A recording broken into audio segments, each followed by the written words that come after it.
Hey everyone, this is Lee reporting for Press for Truth. Prime Minister Justin Trudeau will be traveling to France this week to participate in the Christchurch Call, a multilateral meeting aimed at stopping the spread of extremism online. The meeting, hosted by New Zealand's Prime Minister Jacinda Ardern and President Emmanuel Macron, will be joined by world leaders and giant tech companies in France from May 15th to 17th to discuss ways to curb violent content and extremism on the internet. Macron says he wants to take a leading role on tech regulation, seeking to strike a balance between what he perceives as the United States' fair stance and China's iron grip on the internet. Macron sat down with Zuckerberg just last week, and as a result, a 33-page report was drafted, co-written by a former lobbyist for Google France, which will be presented to world leaders at the upcoming meeting, encouraging big tech companies and world leaders to take action with a pledge known as the Christchurch Call. The 33-page report includes an increased government oversight of Facebook as well as its affiliated platforms, and an independent regulator to police the efforts of large tech companies to deal with hate speech. Just recently, Chris Hughes, one of the founders of Facebook with Zuckerberg, wrote a long opinion piece in the New York Times that says he believes the company is too powerful and needs to be broken up. When asked for a response, Mark Zuckerberg had no comment. The list of attendees to the Christchurch Call meeting include UK Prime Minister Theresa May, Canadian Prime Minister Justin Trudeau, French President Emmanuel Macron, and Norwegian Prime Minister Erna Solberg. Facebook has decided to send Head of Global Affairs and former UK Deputy Prime Minister Nick Clegg, and not Mark Zuckerberg. Twitter's Jack Dorsey will also be in attendance, as well as Microsoft President Brad Smith, Wikipedia founder Jimmy Wales, and Google is sending Senior Vice President for Global Affairs Kent Walker. Of course, I have to mention the elephant in the room, and not on the guest list worth mentioning is US President Donald Trump. Could it be related to the fact that he downplayed the threat of white nationalism across the world by saying he did not consider it a rising threat? What is hate speech anyway? Well, it's whatever the lawmakers and regulators say it is. The latest ban of political activist Laura Loomer and political commentator Paul Joseph Watson from Instagram targeted them as dangerous individuals. When you have a look at Instagram's policy and what they deem as a dangerous individual, it says, in an effort to prevent and disrupt real-world harm, we do not allow any organizations or individuals that proclaim a violent mission or engage in violence from having a presence on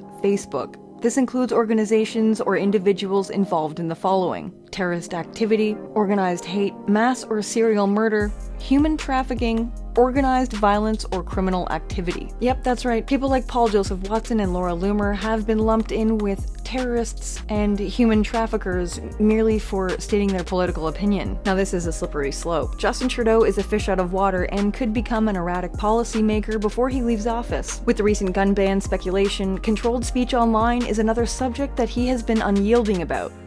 Politicians, we stand around, we offer our condolences, and we say nice things in the aftermath. We say that we'll do better. We'll say that never again will such hatred be allowed to fester unchallenged. And then when the flames die down and the smoke clears, we look the other way. We revert back to politicking, figuring out how we can tap into that powerful rage to harness a few more votes. After tragedies like these, politicians often say that it's not a time to talk politics. I think this is exactly the time to talk politics. We can take a stand here and now in Canada and around the world and say that enough is enough. That the days of spewing hatred and inciting violence without consequences are over. We owe it to the people of Christchurch. Let's be honest, down the road, things will more than likely end up with a credit score rating that will help corporations decide whether they want you using their products and services. Also, take note that a majority of these leaders and big tech companies have attended Bilderberg, which is coming up next month, so it will be interesting to see who's on the meeting list and what they will be discussing this year. We will be sure to keep a very close eye on this Christchurch Call meeting as it develops. What do you guys think about all this? Should social media be regulated by government or an appointed third-party policing organization? Let us know in the comments section below. If you found the information in this video helpful, please smash the thumbs up button to throw a curveball at the YouTube algorithm. And if you like what we do, you can support our efforts by donating at pressfortruth.ca/donate. Links are always in the description below. Thank you so much for watching. I'll see you next time. This is Lee, reporting for Press for Truth.